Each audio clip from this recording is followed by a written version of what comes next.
Some extremely mysterious and unexplained murders have taken place over the years, oftentimes providing very little evidence. However, some of these murderers have worked up the nerve to supply handwritten notes to either their victims or local authorities, though to this day, these cases remain unsolved. After watching the video, let us know in the comments which of these murders you found most unsettling. Number 5. In 1976, residents of Circleville, Ohio began receiving strange, handwritten letters in their mailboxes. The author of the letters never made himself known and often revealed very personal information about all of the recipients. All of the letters seemed to have been sent from a nearby Columbus, Ohio post office. Some of the more disturbing letters were sent to a woman by the name of Mary Gillespie. Mary was a school bus driver, a mother, and a wife, though the Circleville writer threatened to change her life dramatically when he began accusing her of an extramarital affair with the school district superintendent. His letter stated, "I know where you live. I've been observing your home and I know you have children.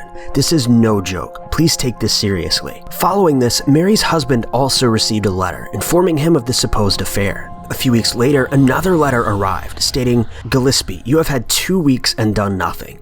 Admit the truth and inform the school board. If not, I will broadcast it on CBS, posters, signs, and billboards until the truth comes out." After this letter arrived, the family began to suspect that the letter writer was someone close to them, so they gathered all of their immediate family members and began a search for possible suspects. This included Mary, Mary's husband Ron, Ron's sister, and Ron's sister's husband, Paul Frashore. The letters stopped for a brief time, though on August 17, 1977, Ron received a phone call that infuriated him. It's reported that after hanging up, he immediately grabbed his gun and left the home, speaking to no one. Later that day, Ron's car was found crashed into a tree and his gun had been fired a single time. Ron was pronounced dead at the scene, but strangely not due to the gunshot.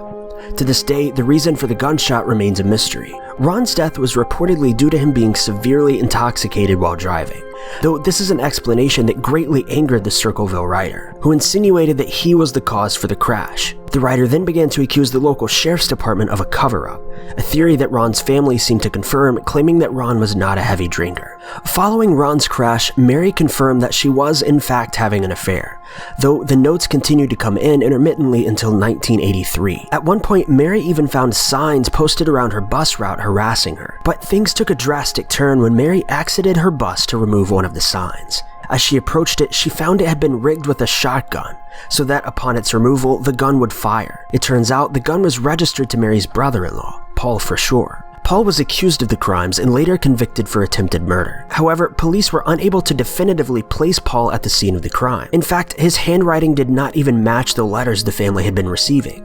Regardless, Paul was sentenced to prison and placed in solitary confinement for a time. However, the letters never stopped. In fact, Paul actually received a letter of his own while he was in prison. This didn't persuade police though, and Paul remained in prison for 10 years, being released in 1994. He continued to claim his innocence until his death in 2012.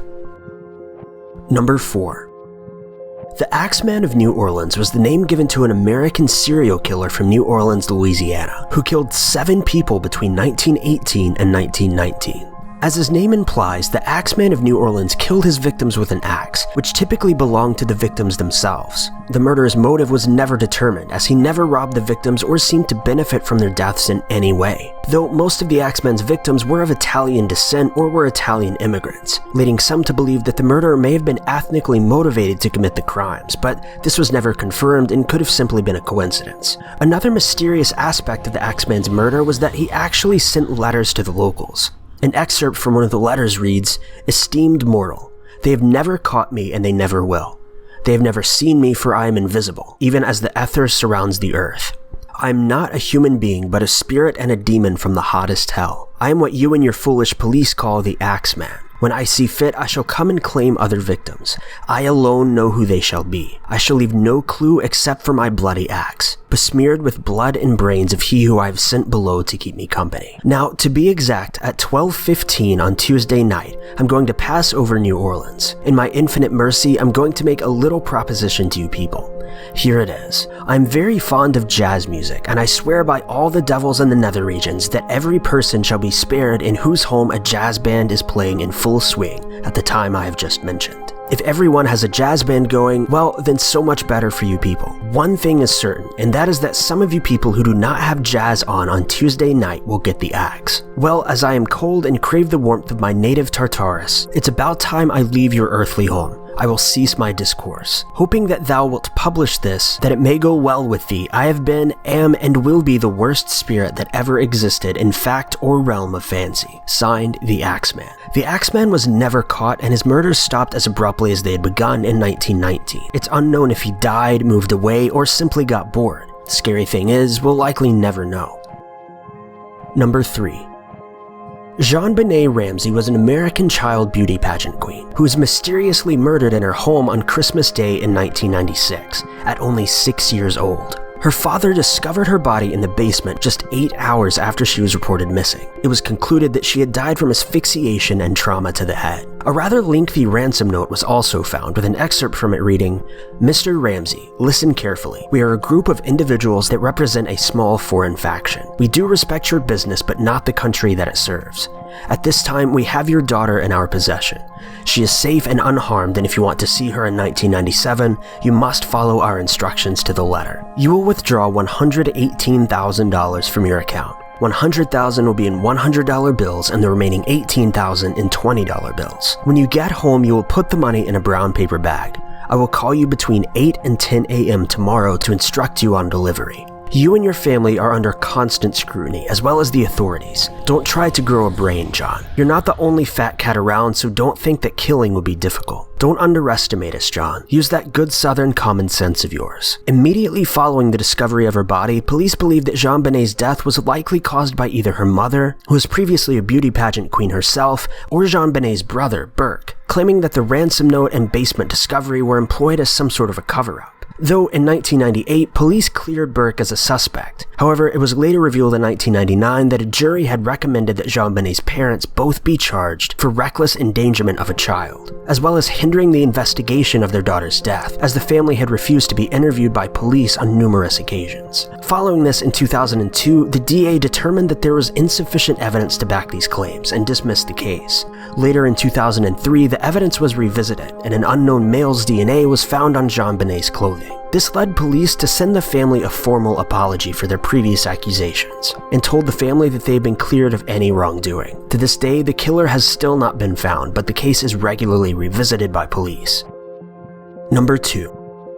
In June of 1999, investigators found 2 handwritten notes in the pocket of a murder victim named Ricky McCormick. These notes found with Ricky's body were heavily encrypted, and to this day, no one has been able to decipher them. In fact, the FBI even asked the general public for help in finding the meaning behind the letters back in 2011, though to this day they have yet to be solved. The 2 notes appear to be simply a jumble of letters and numbers, and are believed to reveal the motive behind Rick's death, as well as the killer's identity. Take a look.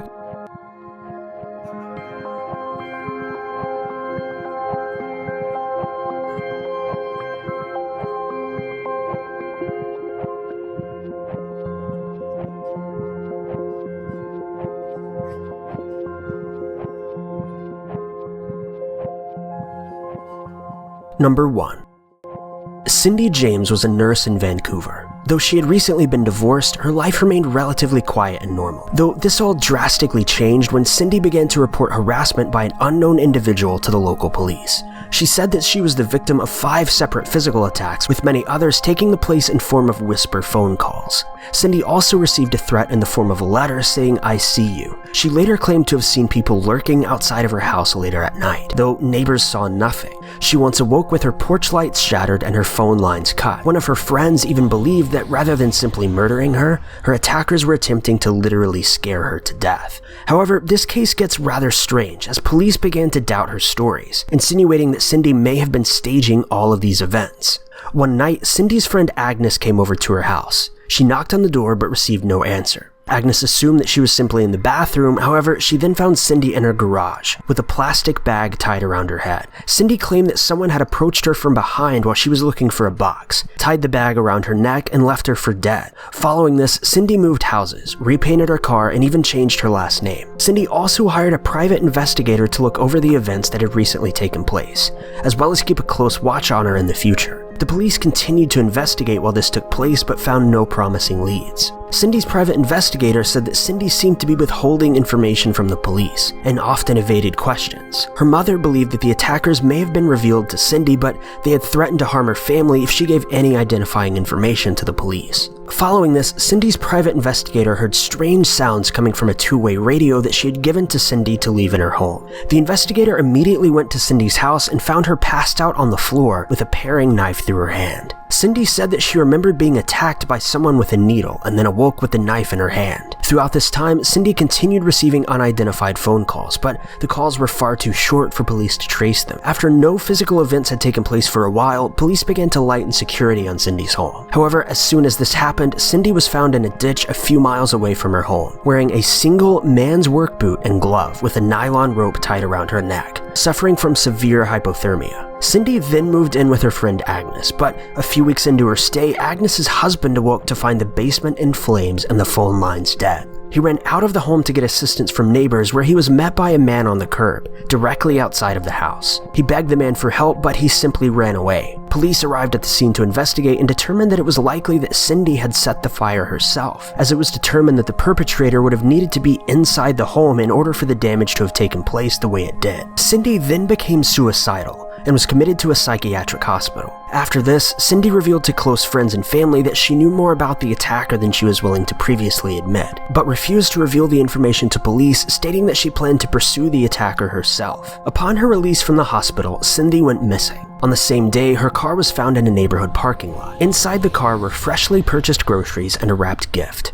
Blood was discovered inside the driver's door, and the contents of Cindy's wallet were found beneath the car. 2 weeks later, Cindy's body was discovered in an abandoned house. Her hands and feet had been tied together behind her back, and a nylon sock was wrapped around her neck. But even stranger was the fact that her autopsy revealed that she had actually been killed by an overdose of morphine and other painkillers. The coroner concluded that her death was the result of an unknown event, insisting that it was not murder nor suicide, though police still ruled her death as suicide. Thank you guys so much for watching. If you liked this video, be sure to click that like button. Also, don't forget to subscribe and click that notification bell to keep updated with our videos. Don't forget to let us know in the comments which of these murders you found to be the most unsettling.